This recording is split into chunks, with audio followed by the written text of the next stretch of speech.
the perimeters of rectangle and a square are same if the length and the breadth of the rectangle are 32 centimeters and 28 centimeters respectively, then the area of the square is greater than area of the rectangle by, అంటే ఎంత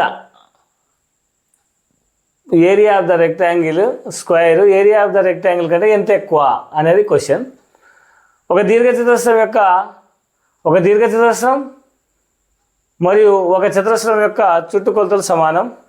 దీర్ఘచతురస్రం యొక్క పొడవు మరియు వెడల్పు వరుసగా 32 centimetre మరియు 20 centimetre అయితే ఆ చతురస్రం యొక్క వైశాల్యం దీర్ఘచతురస్రం వైశాల్యం కంటే ఎంత ఎక్కువ అనేది ఇక్కడ మనకు క్వశ్చన్. అయితే సొల్యూషన్ కనుక మనం చూస్తే ఒక దీర్ఘచతురస్రం అదేవిధంగా ఒక చతురస్రం ఈ రెండింటి యొక్క పెరిమీటర్ సమానం. పెరిమీటర్ అంటే చుట్టుకొలత సమానం. మరి ఈ దీర్ఘచతురస్రం యొక్క కొలతలు మనకి ఇచ్చాడు ఎంత 32 సెంటీమీటర్స్ అదేవిధంగా 28 సెంటీమీటర్స్. ఈ 32 సెంటీమీటర్ 28 సెంటీమీటర్స్.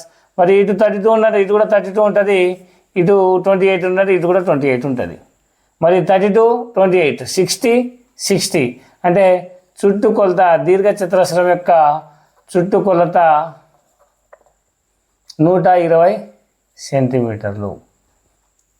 మరి 120 సెంటీమీటర్లు ఇక్కడ ఈ చతురస్రం యొక్క అన్ని భుజాలు సమానం కాబట్టి ఈ 120 సెంటీమీటర్లు చుట్టుకొలత కాబట్టి ఈ 124 సమాన భాగాలుగా చేస్తే సరిపోతుంది. అంటే 120/4 అంటే 30 30 30 30 అవుతుంది.